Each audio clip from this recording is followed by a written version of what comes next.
자, 이번 시간은 이제 우리가 행정벌로서 행정형벌과 행정질서벌을 보도록 하겠습니다.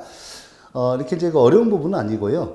잘만 이렇게 정리만 하시면 되고, 특히 행정형벌에서 예외적인 특별 절차, 보시면 바로 통고 처분하고 바로 즉결 심판, 이 내용만 정리 잘 하시면 되고, 그 다음에 여러분들 행정질서벌에서는 일반법으로서 질서 위반행위 규칙법이 있습니다. 이 부분이 지금 법조문이 최근에 와서는 많이 출제되고 있어서 이쪽 부분을 통해서 이번 시간은 정리를 해야 합니다. 그러면 먼저 행정벌 의무화 보세요. 326쪽에 이제 개념 잠깐 보시면, 자, 행정법상의 의무 위반에 대한 제재죠. 앞에서 보신 행정상 강제 집행은 의무 불이행이 돼서 현재의 의무 불이행이 돼서 장래 의무 이행이 있는 것과 같은 상태를 실현한 작용이 행정상 강제 집행이다라고 배웠고, 이에 대비되는 행정벌은 과거 의무 위반에 대한 현재의 행정 제재를 말합니다. 그래서 행정행위 효력과 관계돼서 행정 제재력이 나오죠. 그러니까 행정행위 효력에서 강제력으로서 자력 집행력이 있고 행정 제재력이 있습니다. 행정 제재력이 바로 이제 의무 위반에 대해서 실정법에 서 이렇게 행정행위 효력으로서 인정하는 거예요. 이에 따라서 행정체제로서 행정형벌과 행정질서벌이 주어지는 겁니다. 자, 다른 내용은 필요 없고, 여기 이제 327쪽에 있어서 326쪽 양가로 4번 형사벌이 있고, 327쪽에 징계벌이 있는데, 잠깐 이거 형사벌 이렇게 책을 통해서 정리하겠습니다. 형사벌 보시면 양가로 4번 봐보세요. 양가로 4번 형사벌 보시면, 형사벌이 처벌 대상인 형사법은 법규범이 존재하기 이전에 처음부터 반윤리, 반사회성을 가지는 자연범이다. 예컨대 살인, 상해, 절도 같이 사회의 기본적 생활 질서를 갖다가 침해하는 또 위반하는 행위를 말합니다. 반면에서 우리 행정벌이 처벌 대상인 행정범은 그 자체로서 반윤리, 반사회성은 없으나 실정법이 금지 규범을 만들음으로써 비로소 그 가벌성이 도출되는 행위, 즉 법정범이라고 합니다. 그래서 우리가 법정범 이렇게 좀 미쳐보시고요. 자, 그 다음에 예컨대 건축법규 위반 등과 같이 파생적 생활질서에 위반되는 행위를 말하죠. 자, 이렇게 해서 내용을 보는데, 사실은 형사범과 행정벌이 구별은요, 상대적인 것입니다. 사실은. 왜 그런가 하면, 형사범, 우리가 살인이라든지 이런 거, 절도, 이런 거 전부 다 잘못된 행위고, 반사회성, 반윤리적 행위입니다. 그런데 사실 우리 행정범 중에 경제범 봐보세요. 여러분들 절도를 예를 들게요. 절도를. 여러분들 10만원, 100만원 훔친 것도 절도입니다. 반사회성이 있고, 반윤리적인 행위입니다. 근데 경제사범 보세요. 수십억을 갖다가 이렇게 해먹죠. 수십억을 땡겨가고 해먹습니다. 수십억 훔쳐가는 거하고 경제사범 있잖아요. 특히 이제 화이트 칼라 범죄인데, 우리 보통 이제 블루 칼라의 대상들이 하는 절도, 배고파가지고 절도는 거, 10만원, 20만원, 100만원 훔치는 거, 물건 훔치는 거, 돈 훔치는 거. 이보다 우리 경제범으로서 행정범이죠. 이 경제범의 위법의 정도가 작다고 할 수 없어요. 사실 이제 화이트 칼라 범죄에서 벌어지는 경제사범 같은 경우 보면 그 액수가 사실은 개개인에게 미치는 게 안 보여서 그렇지 그 액수를 합치면 어마어마합니다. 보통 이제 누가 내 돈을 10만 원 훔쳐갔다면 금방 표시나고 내가 피해를 보고 하니까 난리치지만, 경제사범 같은 경우는 워낙 은밀하게 수십억, 수백억을 땡기기 때문에 안 보여서 그렇지 사실은 위법의 정도라든지 반사회성은 더 크다고 봅니다. 그래서 이건 상대적이고 유동적인 개념이에요. 그래서 잠깐 성격 규범설에 따라서 구분해 보면, 형사벌 같은 경우는 자연범이라고 하죠. 자연범. 예, 자연범. 그 다음에 우리 행정벌을 갖다 부과하는 범을 법정범이라고 해요. 법정범. 이렇게 놓으시고, 이렇게 성격 규범설에 따라서 자연범, 법정범 정도만 이렇게 체크해 놓으시고, 그 다음에 양가로 5번 징계벌은 제가 다시 보고자 하는 이유가, 징계벌은 우리가 앞에서 제1편 그 행정법 통론에서 제3장 행정상 법률관계에서 특별 그 권력관계가 있습니다. 특별 권력관계가 있어요. 여기 보시면 이제 행정처 내부 문제죠. 여기에서 이제 특별 권력관계에서 어떤 우리 공무원이 어떤 그 법 위반 행위가 있으면 또 행정주체 내부 질서를 갖다가 어지럽힌다든지 하면 징계벌이 주어집니다. 징계벌. 맞죠? 네, 징계벌. 이건 행정주체 내부 문제고 행정주체 외부에서 우리 일반 국민을 대상으로 할 때는 이 행정벌이 주어지는 겁니다. 이렇게 차이점이 있다는 거에서 징계벌과 행정벌의 구별해서 여러분들 뭐 여기 다 기출 내용 다 나와 있으니까 쭉 보시는데 여기 보시면 양자의 관계는 좀 주의하셔야 돼요. 여기 보시면 징계벌과 행정벌 병과할 수 있습니다. 일사부재리 원칙이 적용되지 않죠. 일사부재리 원칙이라는 것은 형법상의 범죄를 저질러서 법원의 확정 판결에 의해서 이렇게 전과가 되는 겁니다. 전과가 되죠. 전과가 되고 일단 일사부재리 원칙 같은 경우는 하나의 그 위반 행위에 대해서 일단 법원의 확정 판결 쪽에서 어떤 바로 뭐 행정벌이 주어지면 다시는 그에 대해서 그 사건에서 다시 재판에서 처벌을 못 하도록 하는 것이 일사부재리 원칙이에요.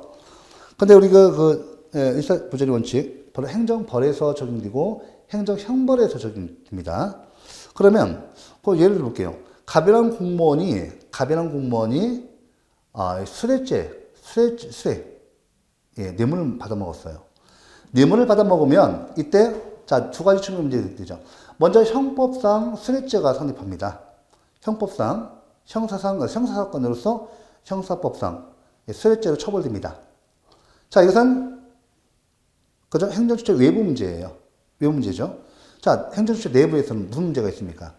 바로 징계 처분이 대상이 되죠. 징계벌이 대상이 됩니다. 그래서 파면 해임 등이 되죠. 일단은 그 내부에서 비리가 적발되면 어떻게 돼요? 검찰에 고발합니다. 이 사람 수뢰죄 저질렀다고 해서 내부에서 감사해서 적발되면 검찰에 고발해요. 검찰에서 수사해가지고 수뢰죄가 확인되면 국가의 형벌권에 의해서 일반 국민에게 부과하는 수뢰죄를 처벌합니다.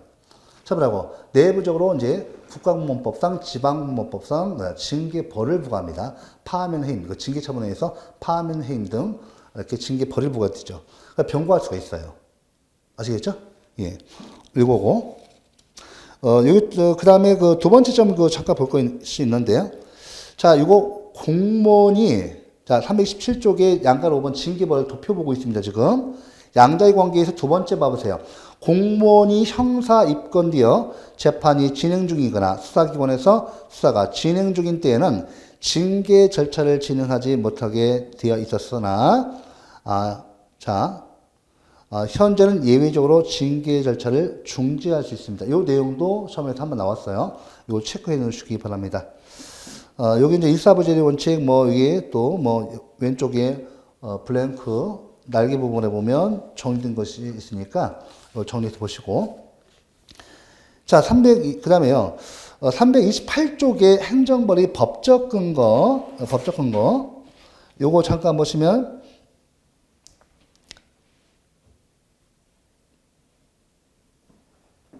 요건 세 번째는 좀 정리를 해야 합니다.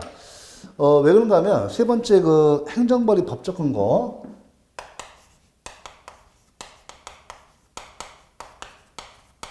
법적 근거죠.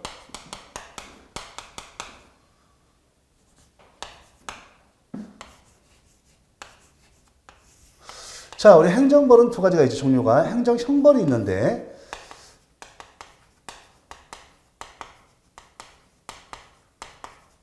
그 다음에 행정질서벌이 있죠. 행정질서벌은 과태료를 말합니다. 됐죠? 네, 행정형벌과 행정질서벌이 있죠. 행정형벌은 여러분들 이를 기울하는 일반법이 있어요, 없어요? 이를 기울하는 우리 행정법에 이를 기울하는 일반법이 없어요. 행정형벌은 뭐냐면 행정법상의 의무 위반이 있을 때 형법상의 형벌을 부과합니다. 그러니까 행정법상 의무 위반에 대해서 형법상의 형벌을 부과하는데 이를 기울하는 일반법이 있어요, 없어요? 없어요. 우리 행정법이 없어요.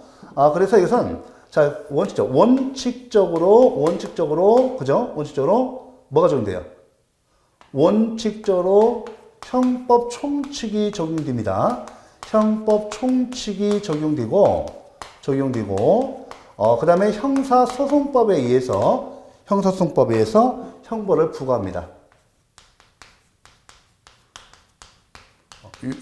되죠? 이렇게 돼요. 기본적인 것이죠. 그래서 이런 걸 형법 총칙이 적용되죠. 그래서 행정형벌이라는 것은 행정법상의 의무 위반에 대해서 우리 형법에 규정되어 있는, 형법 총칙에 규정되어 있는 형벌이 종류를 갖다가 부과하는 거예요. 종류를 갖다가 부과하는 벌이다. 강력하죠. 행정법상 의무 위반, 형사법 의무 위반이 아니라 행정법 의무 위반에 대해서 형법상의 형벌을 부과하니까 강력합니다. 그죠? 그래서 정식 형사성 절차에 의해서 부과하죠. 자, 여기 원칙 있으면 예외가 있죠. 원칙 있으면 예외가 있겠죠? 예외 있어요, 예외. 예외가 뭐예요? 특별 절차로서, 특별 간이 절차에서 두 가지가 있어요. 꼭 아셔야 돼요. 이 정식 형사소송법에 한다면, 우리 처벌과정 보면, 우리 경찰 단계에 뭐가 있어? 그죠? 경찰에서 우리가 수사 단계가 있죠. 그 다음에 여러분들 검찰에서 일반적으로 공소제기를 합니다. 법원에 이 사람 이런 범죄 사실이 있고 이에 대해서는 증거가 있으니까 이 사람 형법상 형벌을 부과해 주세요. 라고 해서 공소제기하고 우리 법원이죠. 법원에서 뭐를 해요? 이때 법원에서 공판을 보통 민사재판을 우리 일반적으로 재판이라고 하고요. 형사재판을 우리가 공판이라고 해요. 민사재판은 그냥 재판이라고 법원에서 우리가 그죠? 형사재판을 갖다가 공판이라고 해요. 형사재판을 공판이라고 합니다. 이렇게 해요. 이때 법원이 재판을 통해서 이때 범죄에서 형벌이 확정됐을 때 이때 전과가 되는 거예요. 전과되는 거고 이런 구조가 있죠. 그러니까 1단계, 경찰, 검찰, 법원 1단계, 2단계, 3단계 되어 있죠. 이게 정식 형사소송법상 절차입니다. 근데 얘들 예외 절차가 있는데 통고처분. 이 통고처분이 있어요. 통고처분이 있고 여기에 뭐가 있어요? 즉결심판법, 즉결심판이 있습니다. 이 예외적인 간이 특별 절차예요. 간이 특별 절차. 요거에서 시험에서 그동안 많이 나왔고, 요 간혹까지 나오고. 요거도 공부를 하시고, 그죠? 간이 특별 절차. 간이 특별 절차라고 하는데, 이 3단계, 1단계, 2단계, 3단계 하는 거죠. 통고처분, 즉결심판 같은 게 경찰 단계에서 끝나는 거예요.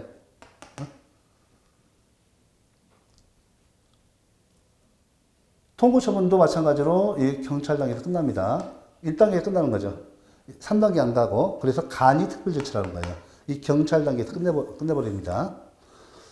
자, 이걸 배울 거고, 그 다음에 이제, 여기 특히 여러분들 아셔야 할 기본적인 거, 형법은 여러분들 죄형 법정주의가 규정되어 있죠? 죄형 법정주의가 규정되어 있습니다. 그죠? 우리 형법 총칙, 그 다음에 형벌의 종류, 여기 형법 총칙이 규정되어 있고, 죄형 법정주의가 규정되어 있습니다. 범죄와 형벌은 미리 법률에 의해서 정해져 있어야 그 범죄에 대해서 그 효과로서 형벌을 부과할 수 있다. 이때 법률은 국회 입법 형식이 형식적 의미의 법률이에요. 요거까지 알아두시면 돼요. 요거 가장 기본적인 거에서 이제 행정형벌 할 때 따로 또 쭉 갑니다. 그 다음에 이제, 그죠? 자, 여기 행정질서벌. 요걸 보시면, 자, 이 행정질서벌을 갖다 빼보면, 여기, 자, 일반법이 없어요. 기여를 하는 일반법이 만들어져 있습니다. 바로 이게 질서위반행위 규제법이에요. 질서위반행위 규제법. 요것이 만들어졌죠? 예. 됐습니다. 자, 이 질서위반행위 규제법이고, 이때, 여러분들, 이 법조문이 있잖아요. 이 법조문 특히 최근에 와서 엄청나게 시험에서 많이 출제되고 있어요. 이거 행정질서벌, 과태료. 예전에는 이 질서위반행위 규제법이 지정되기 이전에는 그 과태료를 안 낸다 하더라도, 근데 강제 돈을 안 내면 어떻게 강제할 방법이 없었어요. 하지만 지금 질서 위반의 기준법이 적용됨으로써 이제는 과태료 안 냈다는 큰일 납니다. 내야 다 보셔야 돼요. 각종 지혜산이 질서 위반의 기준법이 거의 형법 총칙과 대응해서 거의 완비되어 있습니다. 완비되어 있기 때문에 주의하셔야 돼요. 자, 법주문 특히 뭐다? 여기서 엄청 시험 잘 나옵니다. 이제 공부를 하셔야 돼요. 자, 이렇게 해서 보시고 여기에서 논점이 하나 있는데 지금 그 행정형벌은 당연히 형법 총칙이 적용되고 그죠? 형벌의 종류를 보니까 이 죄형법정주의가 당연히 적용이 있죠. 여기. 그런데 여기에 보면요. 과연 행정질서벌 과태료에도 여기에도 죄형 우리 형법상 대원칙인 죄형법정주의가 적용이 있는가? 행정질서벌의 죄형법정주의가 적용이 있는가? 적용 여부에 대해서 우리 헌재가 부정하고 있습니다. 헌재는 부정하고 있어요. 죄형법정주의가 적용이 없다고 봐요. 왜냐하면 형법상의 원칙인 그 죄형법정주의, 형법상이 대원칙인데 이 법이 국회 입법 정식이 형식적 의미 법률이에요. 자, 앞에서도 계속 반복해서 말씀드렸지만 됐죠? 이거죠. 국회 입법 형식이 법률이에요. 그런데 보세요. 우리 행정질서벌 과태료 보세요. 우리 행정질서벌 보시면요. 보세요. 종류 볼게요. 행정질서벌. 행정질서벌 갖다가 과태료를 갖다가 부가 근거. 행정질서벌의 부가 근거, 법적 근거. 부가의 법적 근거죠. 법적 근거는 질서위반행위 규제법이 아니에요. 요거는 봐보세요. 법률에 의해서, 국회 입법 형식이 법률에 의해서도 부과합니다.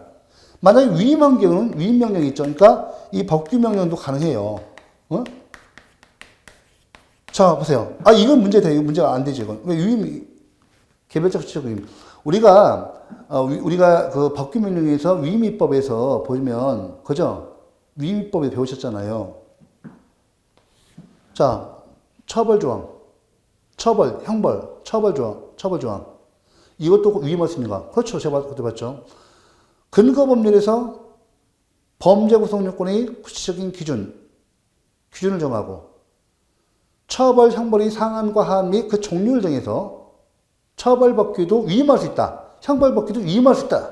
배웠잖아요. 이건 문제가 안 되는 거예요. 이거. 맞죠? 통속판례에서. 자, 문제는 이 조례예요. 조례. 이 조례는 여러분들 지방의회가 지정합니다. 지방의회가 제정해요. 과태료는요. 과태료의 부과의 법적 근거는 법률 법규명령 조례예요. 이 조례에. 조례에 의해서도 우리 지방자치법 이거 보세요. 어디 나와 있어요? 지방자치법에 한다면 이 조례를 갖다가 누가 부과할 수 있다고요? 지방의회에서도 이 조례로 과태료를 부과할 수 있음을 규정하고 있습니다.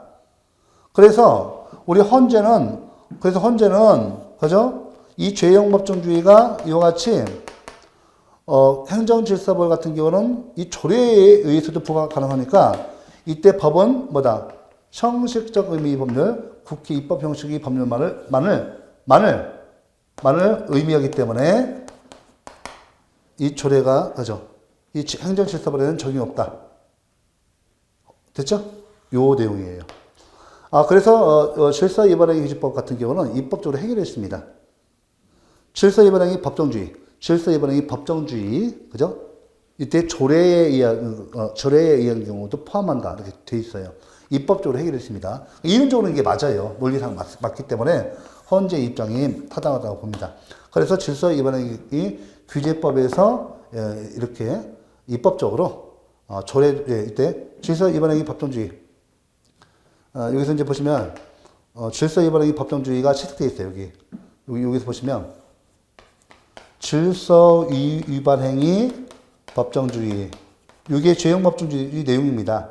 질서위반행위 법정주의 이렇게 되어 있고 이 법정주의에서 개념 정의에서 이 법에 조례 포함 이 조례 포함되어 있습니다. 이 조례 포함 이렇게 되어 있어요. 이렇게 규정되어 있습니다. 그래서 입법적으로 해결했다. 요 내용이 잘 나오기 때문에 제가 설명 드린 거예요. 이런 기본적인 체계에 의해서 행정형벌과 행정질서벌을 갖다가 이제 풀어갑니다. 자, 그러면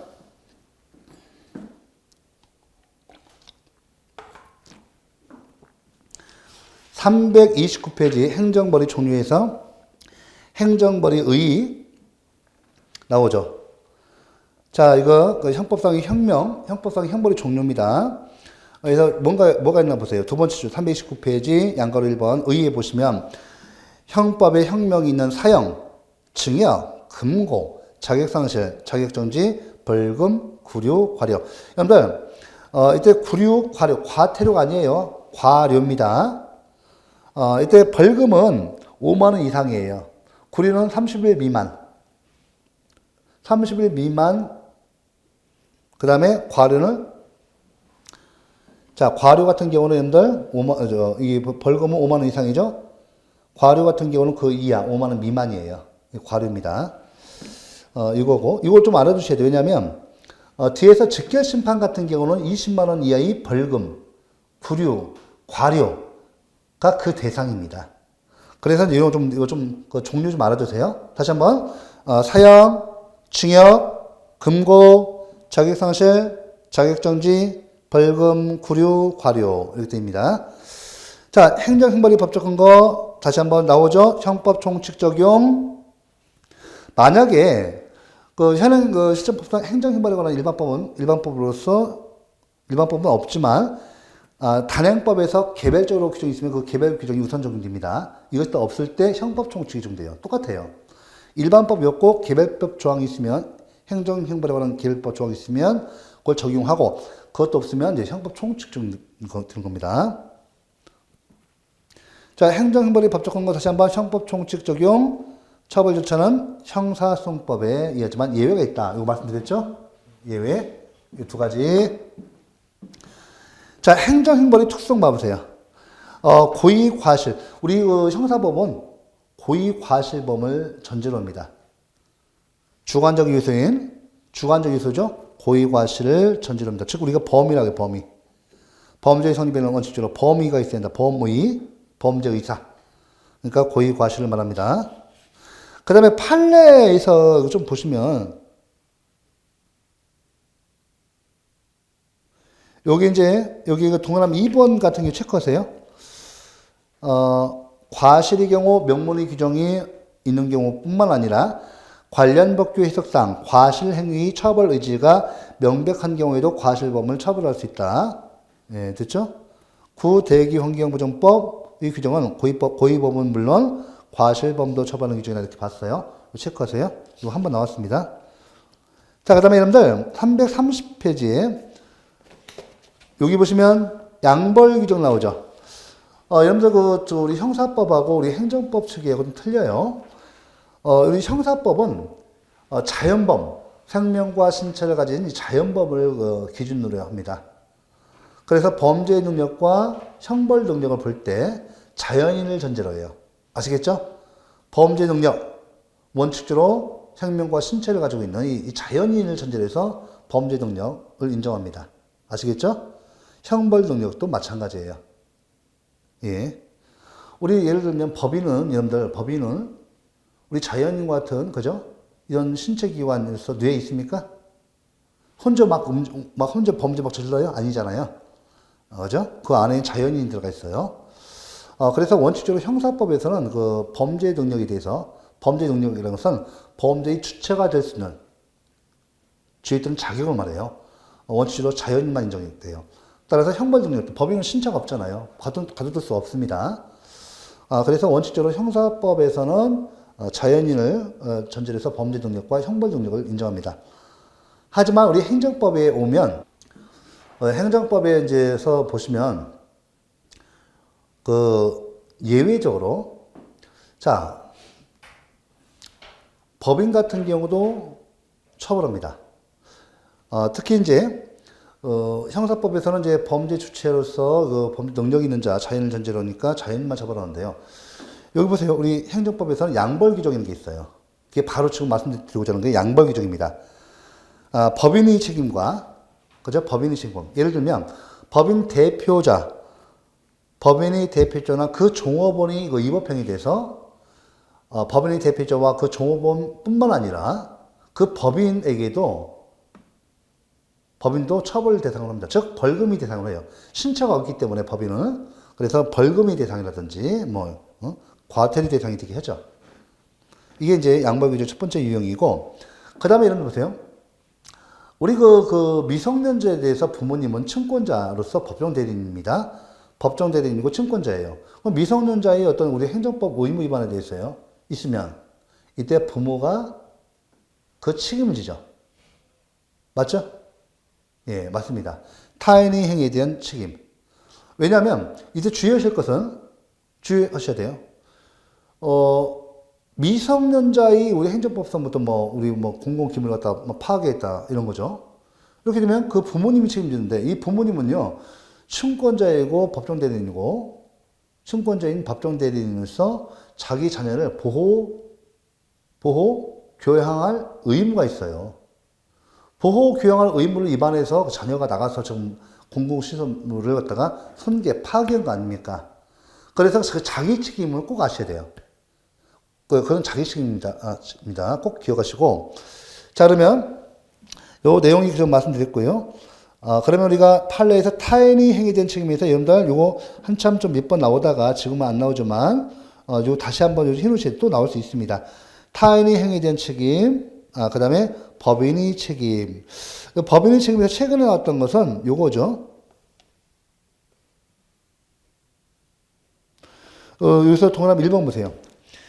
동그라미 법인의 책임에서 지방자치단체가 그 고유의 자치사무를 처리한 경우에는 지방자치단체는 국가기관의 일부가 아니라 국가기관과는 별도의 독립한 공법인이므로 지방자치단체 속 공무원이 지방자치단체 고유의 자치사무를 수행하던 중 도로법 제81조 내지 85조의 규정에 의한 위반 행위를 한 경우에는 지방자치단체는 도로법 제86조의 양벌 규정에 따라 처벌 대상이 되는 법인에 해당된다. 이거 체크하시고.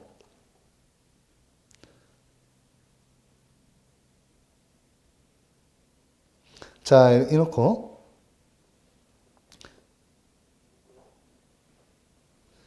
자, 그 다음에 타인의 행위에 대한 책임 좀 알아두세요.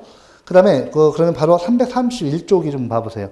행정형벌의 과벌 절차에서 원칙, 정식 절차, 형사소송 절차, 예외, 간이 특별 절차, 통후처분과 직결심판이 있죠. 자, 우리 다시 한번 원칙적으로 행정형벌은 원칙적으로 형사소송법에 의해서 부과합니다. 예외적으로 통후처분, 직결심판으로서 간이 특별 절차가 있고. 자, 이어서 기업권 통고처분을 보도록 하죠. 먼저 의회에서 보시면 통고처분이라는 것은 자, 행정청이 누가요? 행정청이 하는 겁니다. 행정청이 정식 재판에 가름하여 조세범, 관세범, 출입국 관리사범, 도로교통 위반 사범 등에 대해서 일정한 벌금이나 과료에 해당하는 금액, 실무에서는 범칙금이라고 해요. 범칙금. 실무에서는 범칙금이라고 합니다. 이 범칙금의 납부를 명하는 준사법적 행정행위를 말합니다. 자, 통고처분, 준사법적 행정이죠.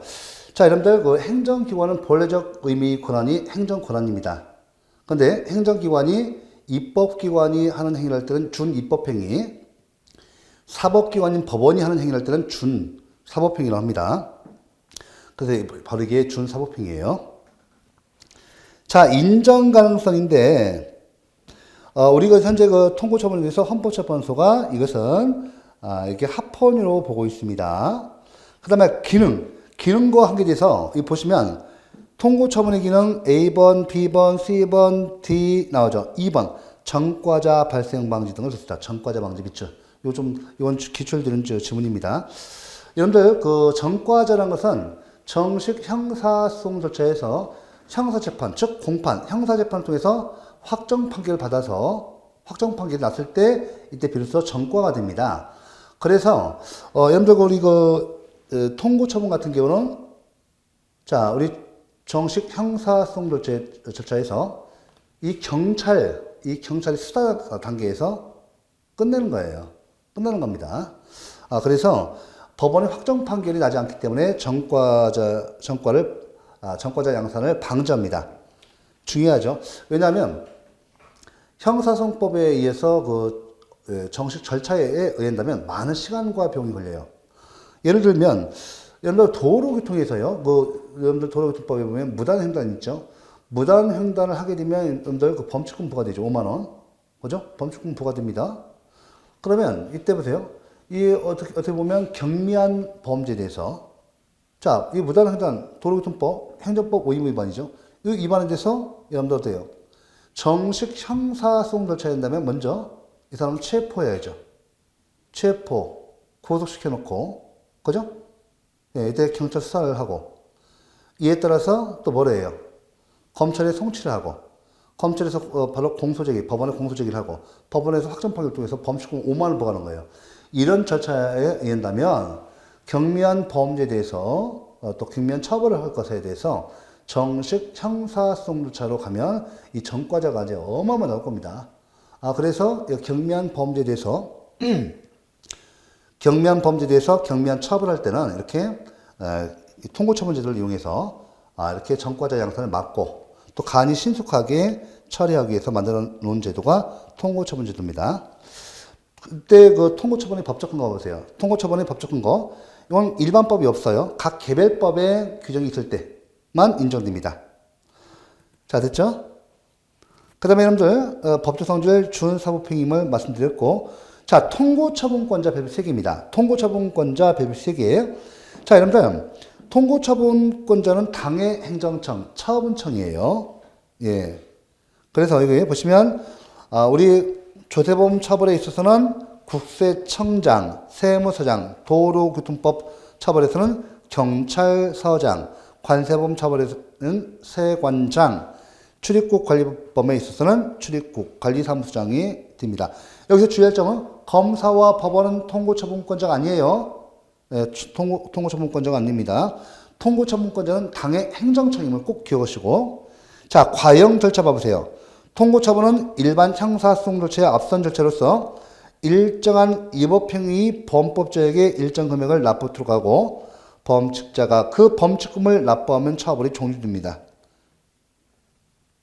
됐죠? 예. 과형 절차 보시고 넘겨보세요. 통고처분의 효과.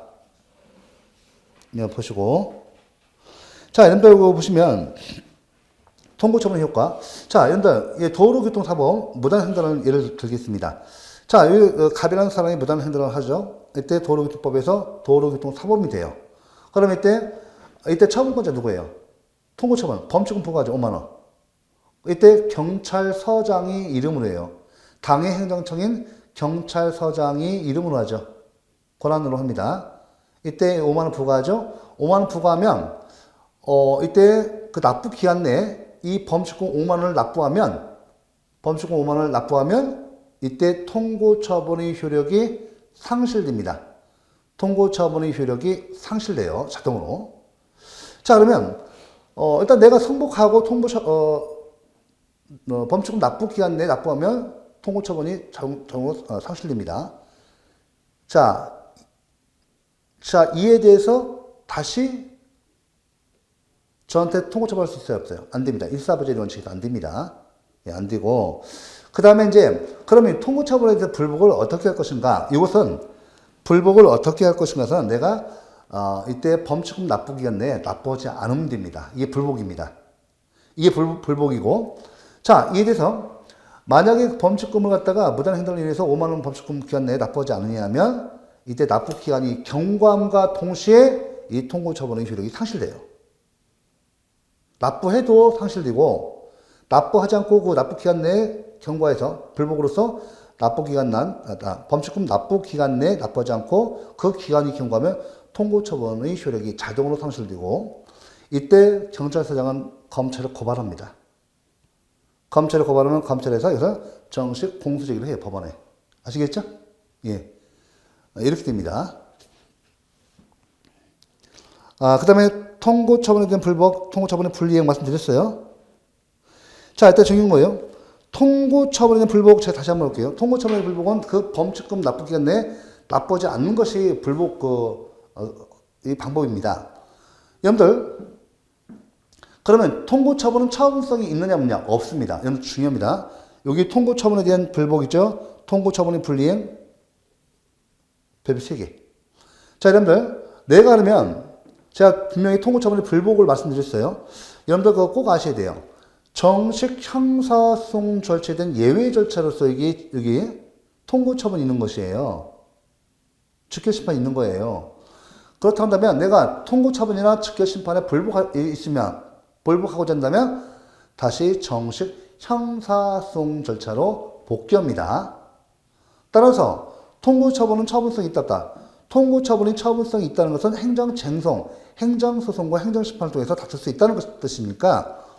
이건 별도의 불복 절차로서 되어 있죠.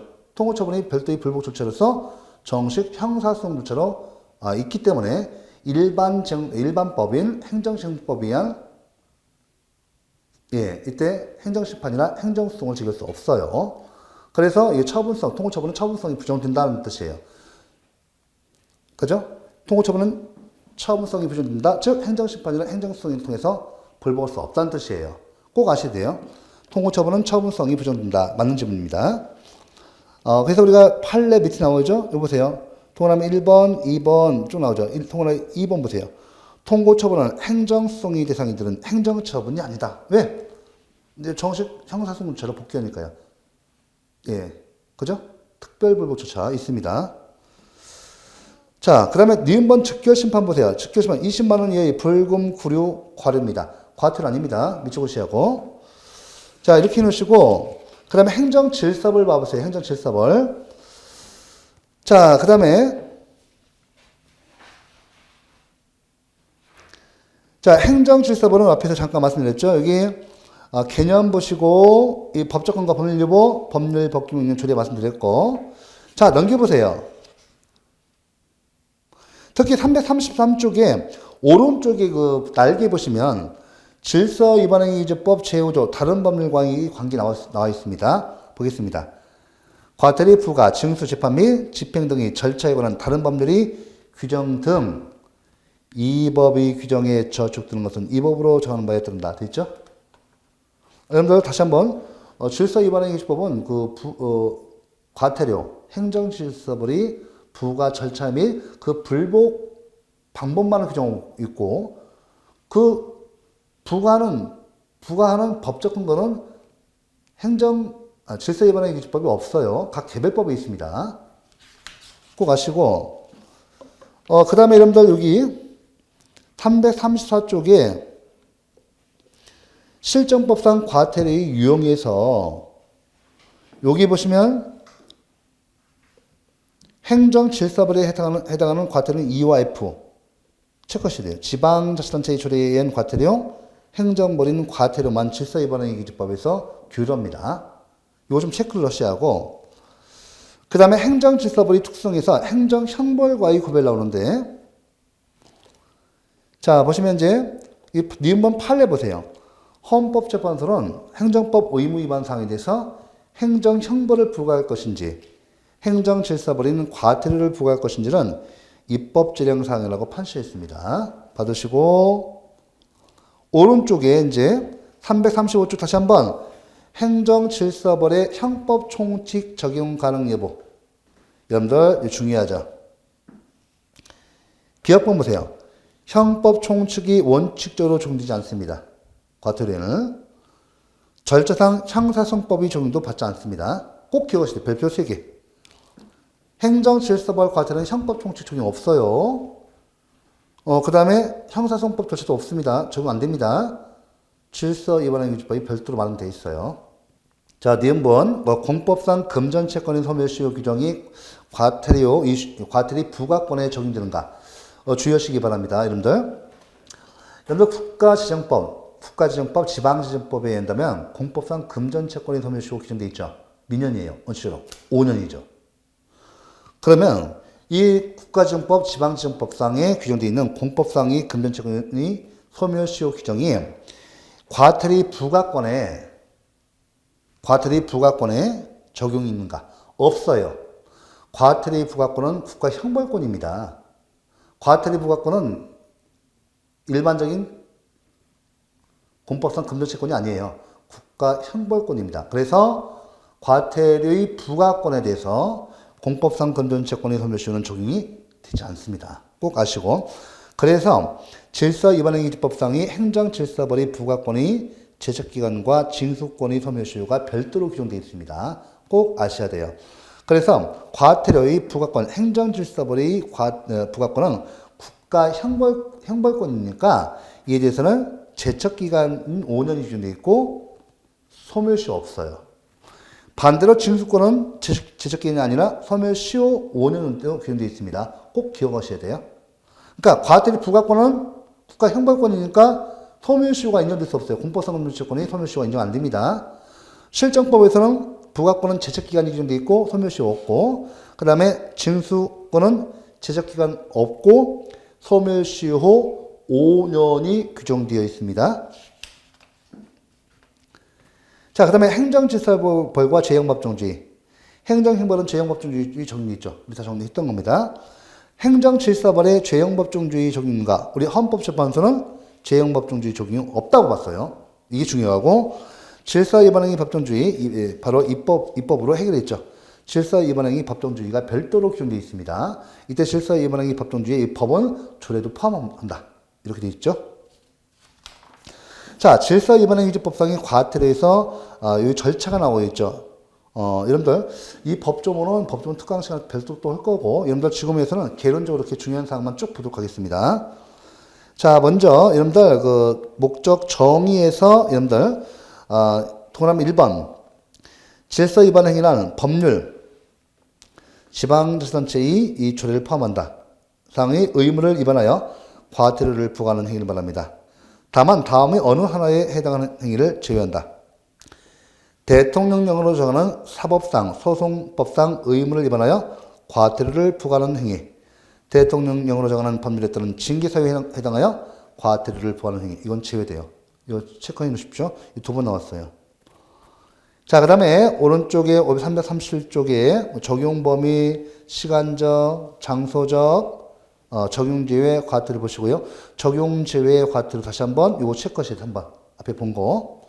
그 다음에 질서 위반행위 성립 등에서 질서 위반행위 법정주의죠. 이 법에 조례 포함되죠. 예, 이렇게. 그 다음에 자, 중요합니다. 질서 위반행위 규제법이 지정되기 이전에는 객관적인 법질서 위반 상태만 있으면 과태료 행정질서벌을 부과할 수 있었습니다. 하지만 질서 위반행위 규제법이 지정되면서 이제 과태료에도 객관적인 요건인 객관적인 법질서 위반 상태뿐만 아니라 주관적인 요소, 주관적인 요건으로서 고의과실을 요구합니다. 그래서 현행 질서 위반행위 규제법이 지정되면서 행정형벌과 마찬가지로 행정질서벌 과태료에도 뭐 필요하다? 뭐 필요하다? 고의과실이 필요하다. 이렇게 지금 그 법이 규정되어 있고, 지금은 이제 과태료 부과에도 이렇게 고의과실을 요구합니다. 그 다음에 위법성이 차고, 이거 밑줄 그으시고요. 이때 보시면, 자, 우리 위법성이 차고, 자, 이게 현행법에서 범죄 사실인데 이것이 자기 혼자 범죄가 아니라고 착오가 있는 경우, 범죄가 아니라고 생각하는 경우, 착오가 있는 경우죠.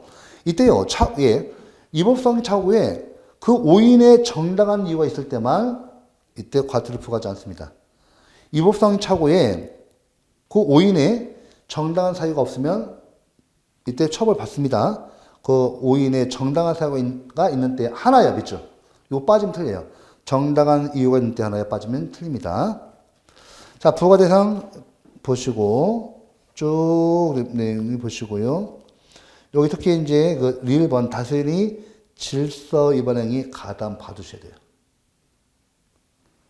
5번 수개의 질서 위반행위 받으시고, 그 다음에 양글 5번 행정청이 과태료 부과 및 징수 쭉 보시는데,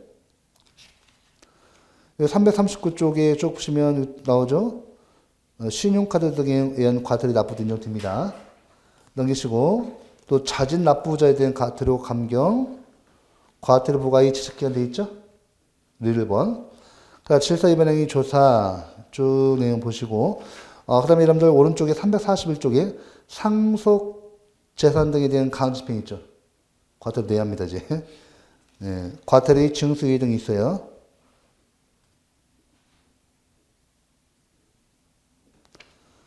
자, 그 다음에 342쪽. 그 다음에 여기 행정청이 과태료 부과에 대한 권리구제. 343쪽 법원의 통보 및 검사 해결의 통지. 양가로 7번 질서 위반 행위와 재판 및 집행 보시고. 쪽에서 345쪽에 여기 그 과태료 실성 제고에서 뭐 자진 납부에 대한 과태료 감경.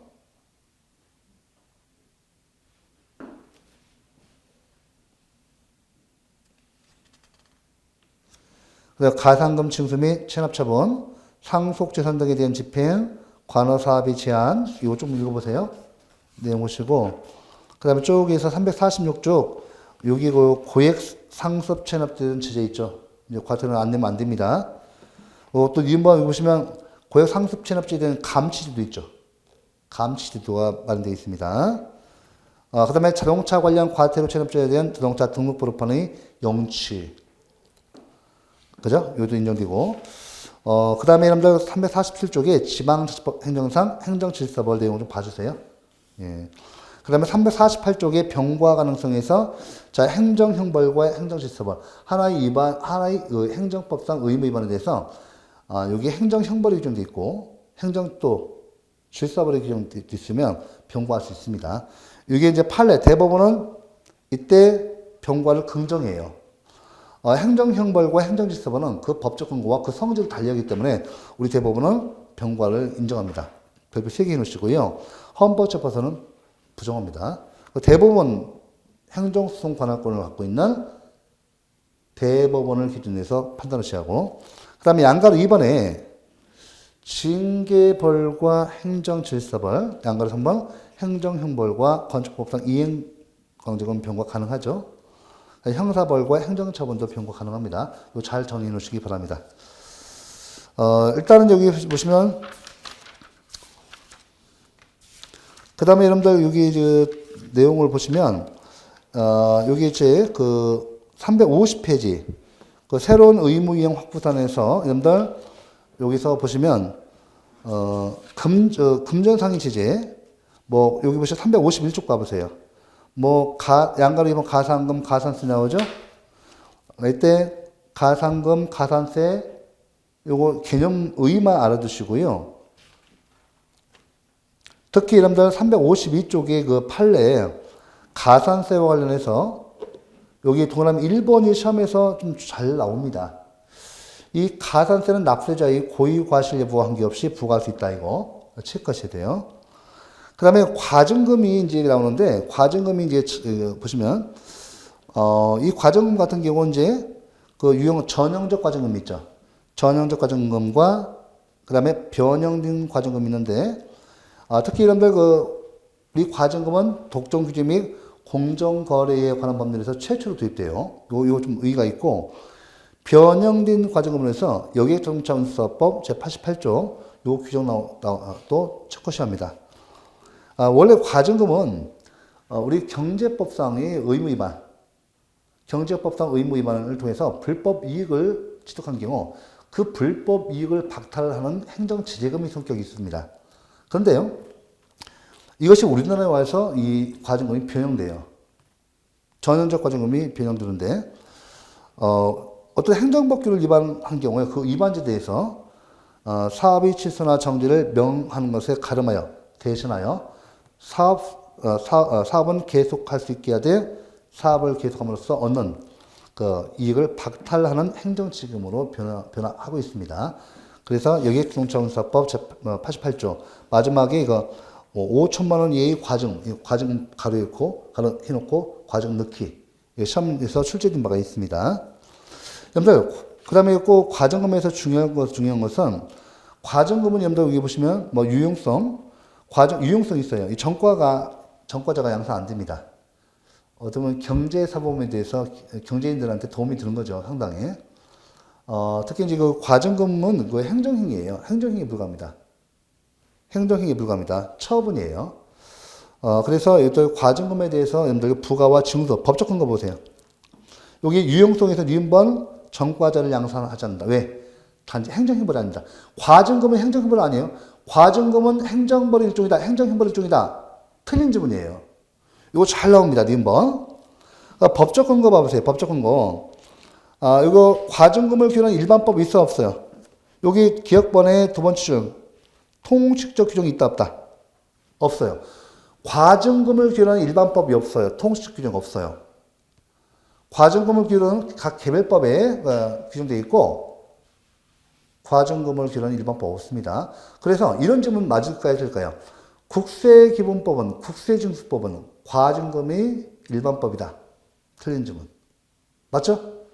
국세징수법은 과징금의 일반법이다. 틀려요. 과징금 규정하고 있지 않습니다. 국세기본법도 국세징수법도 과징금에 관한 이 통식 규정 없어요. 각 개별법에서 과징금 제도를 인정할 때만 인정합니다. 요거 해놓으시고 부가와 증서 부가 누가요? 과징금 부가 소관행정청이 부과합니다. 그래서 행정행위예요. 처분성이 있어요. 그럼 과징금에 대해서 불복할 때는 어디로 가야 돼요? 행정소송으로 가야 합니다. 행정심판으로 가야 돼요. 꼭 기억하시고 니은번 보가지고 부가금 보세요. 이 부가금과 과징금은 그 차이점이 대동소이합니다. 요거 딱 한 가지 차이점이 있어요. 과징금은 국가에 기속돼요. 과징금은. 하지만 부가금은 당의 사업에 기속됩니다. 요것만 차이가 있어요. 요것만 차이가 있어서 행정법 학계에 대해서는 부가금은 과징금의 일종이다라고 봅니다. 일종으로 봐요. 이에 대해서 이렇게 기속 주체가 다르니까 틀리다 보는 구별 긍정설이 있습니다. 됐죠? 보시고. 부당이익세 보시고. 자, 공급 거부와 이제 관여 사업에 제한 명단의 공표가 있는데요. 공급 거부는 우리 이제 건축법상 공급 거부가 규정되어 있었는데 삭제돼서 현행법에서 공급 거부가 인정되지는 않아요, 이제는. 특히 공급 거부는 여러분들 우리 행정법의 일반 원칙 중에서 부당결부 금지 원칙 위반 여부가 다퉈지고 있는데, 자, 건축법에 이제 공급 거부 규정이 구법에는 있었지만 현행법 없어요. 삭제했습니다. 그 다음에 이런 보실 건 뭐냐면 335쪽에 구제 밑에 보면 여기 판례 있죠. 단수 처분. 처분 해당되고요. 전화 가입 계약의 법적 성질, 사법상 계약의 해제 등으로 항고 승인 대상이 되지 않는다. 전화 가입 계약은 사법상 계약으로 봤으면 되고, 전기 공급 불가의 회신, 전화 공급 중단 요청에는 뭐로 봤어요? 처분성이 없다고 봤어요. 단수 처분만 있다고 봤습니다. 처분성 인정 여부, 또 이게 공법상 계약이냐, 사법상 계약이냐, 민사성이냐, 행정성이냐, 당사자성이냐, 민사성이냐, 요 중요해요. 그래서 이거 판례 배분 3개 넣으시고, 자, 관어사비 제한은 다른 거 필요 없고요. 이건 앞에서 우리가 기본 강의할 때도 기본 초과 강의에서 다 했던 건데 겹치는 부분에서 이렇게 책으로 정리하고 넘어가겠습니다. 관어사비 제한은 국세증수법상의 관어사비 제한과 건축법상의 관어사비 제한이 있는데, 건축법상의 관어사비 제한이 관련 사비 제한이고요. 내용적 관련성이 있습니다. 근데 국세증수법상의 관어사비 제한 같은 경우는 내용상 관련성이 없어요. 그래서 부당결부 금지 원칙의 위반 여부가 다퉈지는 것은 국세증수법상의 관어사비 제한이다. 이게 맞는 지문이고, 건축법상의 관어사비 제한이 부당결부 금지 원칙의 위반 여부가 갖춰지고 있는 제한이라면 틀린 지문. 이렇게 좀 해놓으시고. 자, 356조 명단의 공표도 간단하니까요. 마찬가지로 책으로 정리합니다. 자, 명단의 공표는 의의보는 비권력적 사실행위예요. 법률의 근거 법률 위반을 요할까요? 요하지 않을까요? 원칙적으로 법률의 위반을 요하지 않지만, 하지만 이 명단의 공표는 사생활의 비밀과 사생활의 비밀의 자유 등에 관련해서 기본권을 침해할 가능성이 크기 때문에 현재 행정법학계에서는 그 다수는 법률 여부를 요한다고 보는 것이 일반적 견해예요. 다수설이에요. 비권력적 사실행위니까 법률 여부를 원칙적으로 요하지 않지만, 그렇다 하더라도 국민의 기본권을 사생활의 비밀의 자유 등 기본권을 침해할 가능성이 크니까 법률위법, 법률의 근거가 필요하다는 것이 더설입니다. 자, 요 명단위 공표도 여러분들 일반법 뭐 없고 각 개별법에서 규정하고 있습니다. 이때 보시면 여러분들 명단위 공표 비권력적 사실행위죠. 그래서 이때 명단위 공표를 대상으로 해서 행정소 제기할 수 없어요. 비권력적 사실행위는 처분성이 없잖아요. 그래서 취소수 운동은 안 되고요. 그리고 이것이 위법일 때는 국가배상청구소, 그죠? 예, 등을 청구를 통해서 구제를 받아야 합니다. 이렇게 해서 특히 여러분들 명단위 공표의 한계 이거 357쪽에 여기 양가로 2번이 나와요. 헌법재판소는 성범죄자의 신상 공개는 헌법에 위반되지 않는다고 왔다. 별표 3개입니다. 3번 나왔습니다. 이 정도로 해서 쭉 한번 읽어주시면 되겠습니다. 이상으로 해서 우리 행정의 실효성 확보단을 다 끝냈어요. 수고 많으셨고요. 이 정도시면 뭐 크게 문제 푸는데 지장 없으시고, 특히 행정의 실효성 확보단에서는 2문제 정도 나와요. 평균. 꼭 맞춰주셔야 돼요. 많게는 3문제. 그래서 이거 꼭 맞춰주시면 되고, 이번 시간 수고 많으셨습니다. 다음 시간은 이제 마지막 행정구제법이 나오겠습니다. 자, 행정구제법을 또 다시 뵙겠습니다.